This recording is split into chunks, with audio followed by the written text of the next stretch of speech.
Welcome back. In this segment, we will review a recent release, Fatherhood.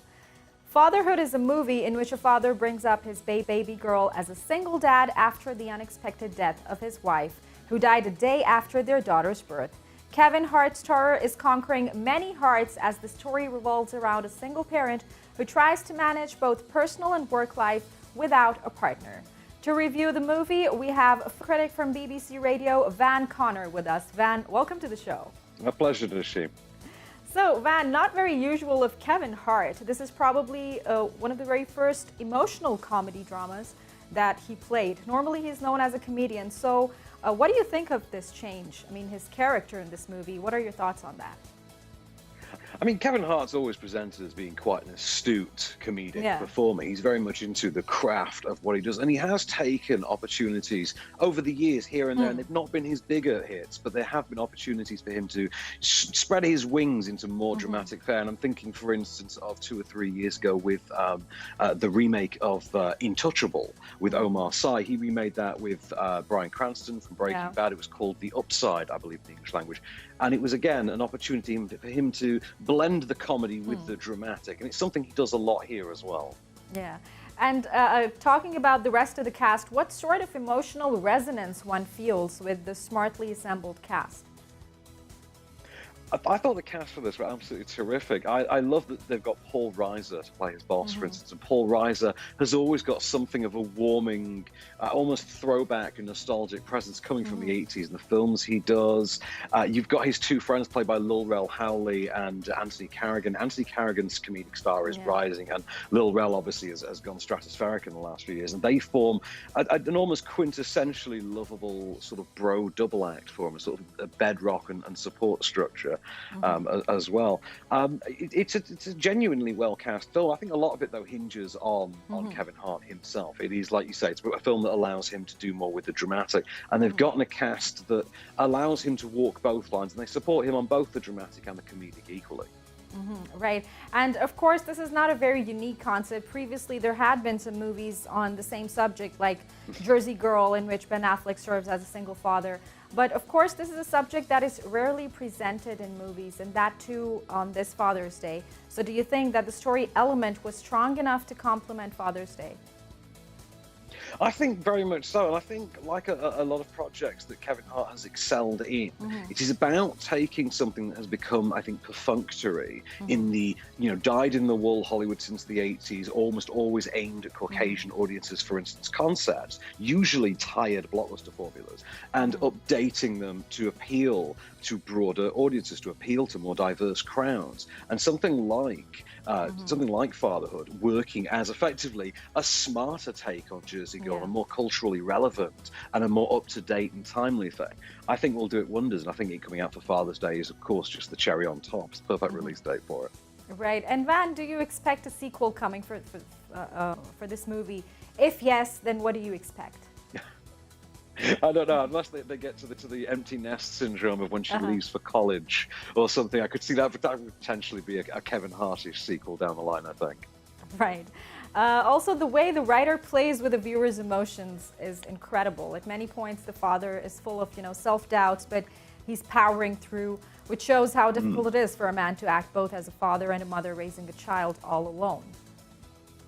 I think, interestingly as well, this because this is an adaptation of the real guy's memoir from 2011. It was a book called Kisses for Maddie by Matthew Loughlin, who, he's still named Matthew Loughlin in the finished film, but this was announced back in 2015 as being a vehicle for Channing Tatum. So there was an entirely different other version of this, and the story seems to still be so strongly held to the original source material that you have to imagine that has been unchanged the whole way, that story and that level of writing, because it is, as you say, a very, very emotional film. There's an almost Pixar-up level emotional wallop that has to pretty much start this film, and it is very sharply put down, I think. Right, and a lot of critics mentioned that it left them with teary eyes, which is not very usual of the critics. Did that happen to you at some point while watching the movie? I'm a big softie. I'm not gonna lie. I am a big softie. And I'll cry on a lot of things. Like I just mentioned Up a minute ago, and Up will emotionally destroy me. And there are certain films. I mean, I'll shed a tear at Wreck-It Ralph. I'm just a big softie at heart. Right.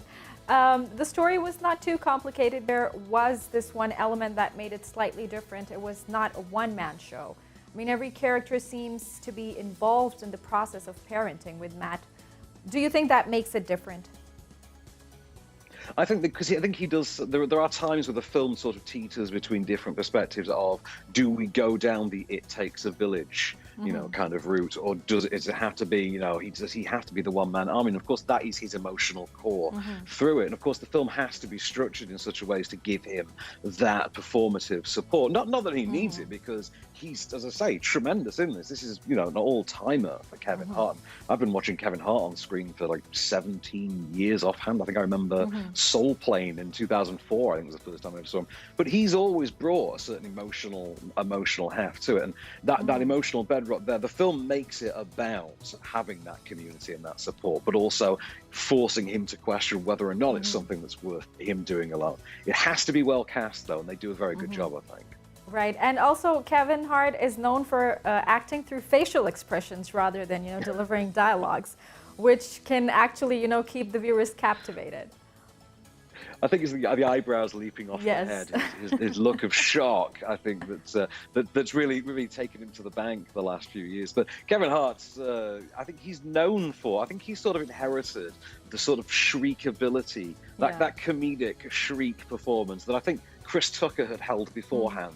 And I think he has. I think it was Chris Rock, then Chris Tucker, and then became Kevin Hart. I think that's the sort of the inheritance of the shrieking performer, and I think that's he seems to have the longest tenure with it of any of them so far. So Van, what is your take on filmmakers coming towards simpler concepts like movies like Nomadland and Minari, even winning the Oscars? And now that Fatherhood seems to be standing in the same line, so what do you think of this switch from complicated to simpler concepts? I mean, it has its advantages and its disadvantages like anything. The biggest problem currently facing the film industry is the proliferation of, recognized IP, intellectual property, brands, cinematic universes. You're sort of your Fast and Furiouses and your Marvels and your DCs and your Harry Potters and your Legos. There is this shift within the industry towards heavily fixating on that. And there's always been the argument that stifles originality and that they have, in recent years, found something of a home on streaming. We've seen more original concepts coming out through streaming. So filmmakers moving towards streaming and doing the more original concepts seem at the moment to be the more inherently interesting ones. And I don't think it's going to be long before we start seeing more filmmakers like M. Night Shyamalan make that push over there. For instance, he's been in bed with Apple TV in recent months with his series. I think it's called Servant. I've not had the pleasure, but there are other filmmakers of a similar caliber. For instance, I know Spielberg has recently signed a development deal with Netflix that looks set to. I mean, even though that goes back on something the man himself had said several years ago, in which he had dismissed streaming as not being quantifiable film, but it shows you that within a very short space of time, the move for originality and the move to streaming have become quite intertwined. Right.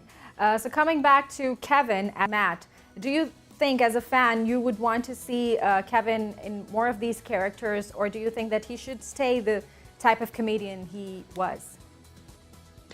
I want Kevin Hart to keep doing exactly what Kevin Hart is doing, because if there's one criticism that you cannot throw at Kevin Hart, which is whether you love Kevin Hart or you loathe him. And I'm aware that there are fellow critics, for instance, who don't particularly enjoy his films. I tend to, more often than not, but I would argue that he varies it up. He knows how to keep pushing the buttons to find something new.